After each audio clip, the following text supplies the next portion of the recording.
Hey guys, welcome back to the channel, and today we have something I haven't done in a while. Is talk about some of my mechanical watches.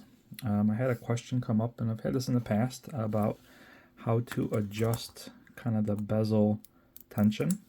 I'm using this one specifically because this is one I had to adjust because it had a very soft kind of out of the box bezel action, so I kind of made it a little tighter. And this, in theory, could work for other watches as well.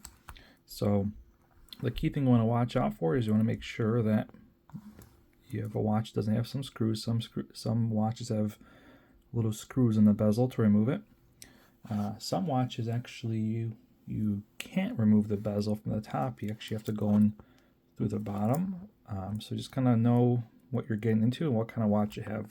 I feel like, at least from my experience, the vast majority of the watches I've played with all kind of,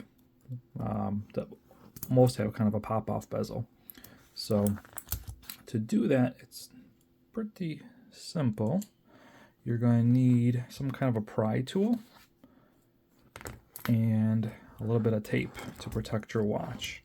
So usually you want to find an area you want to work on. So let's get a little piece of tape, and you want to try to put a little tape on here too. And this is simply to prevent it from getting kind of marked up by the pry tool. So once you get a little tape in there, then you want to get your pry tool in there and basically pry it off. So see, in this case, you got it, and you want to kind of do it all around. You want to avoid trying to like pry it because you could bend it. So you just want to kind of move it around, and then the tape comes off, and now you've got the bezel removed. So you're likely going to have a gasket in here, so it might work its way out. All you gotta do is push it back into its place, which is just right around there. And again, most watches are going to have some kind of gasket, but what we're here for is the spring. So let me get something a little more pointy to work with. So you can see the spring is right here. If you can catch that, these are kind of like the tension springs that create the clicking sound and prevent it from being bidirectional. So to make this, to kind of give it a stronger tension, all you have to do is help it kind of bend it up a little, kind of bend it higher up. So if you kind of hold it down and just use like a flathead screwdriver and just kind of pry it underneath, and you see how I'm turning it? Just want to kind of give it a little bit more tension. You do that to both. Same thing. Just kind of bend it up a little bit. And that is it. And once you've got the desired tension, you're going to pop the bezel back on. You're going to make sure that the gasket is in there good.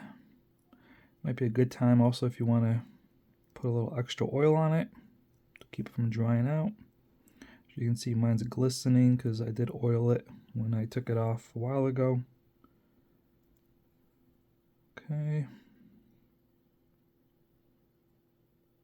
So all I'm doing is kind of pressing it into the groove so that when I snap this back on, it's not gonna get caught.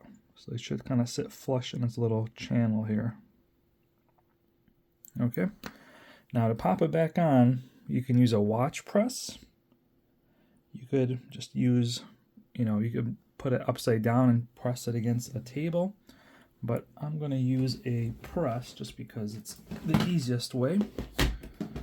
Let's see if I can get mine out here quickly. So you can use a variety of presses. So, I've made a video about, to zoom out a little bit here. I made a video about, my watch plus this one, obviously for crystals, but for just putting on this one, it's not as complex, so you could really use anything as long as the size is good. So you just want one that's gonna go over the edge. So this one looks good.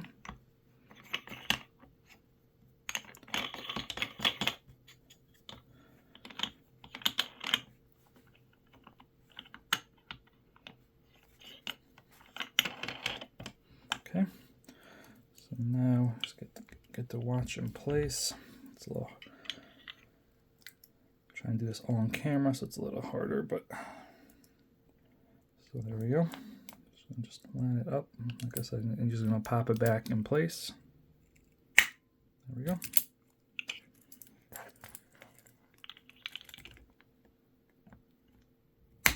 There we go. And that's it.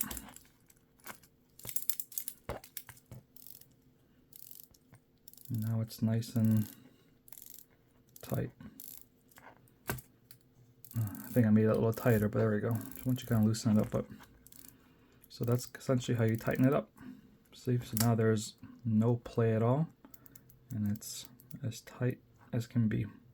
Oh, it's upside down. But that's how you adjust it. And if it's a little tight at first, don't be alarmed. Once you give it a couple of spins, it'll kind of break in. So, like I said, I always like to keep it nice and tight and audible. So let's see. There we go. Perfect alignment. And you can see very little play. So yeah.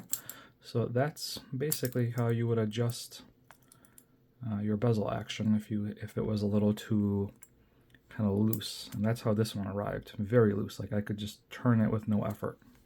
So, but yeah, that's it for this one. I will catch you on the next one.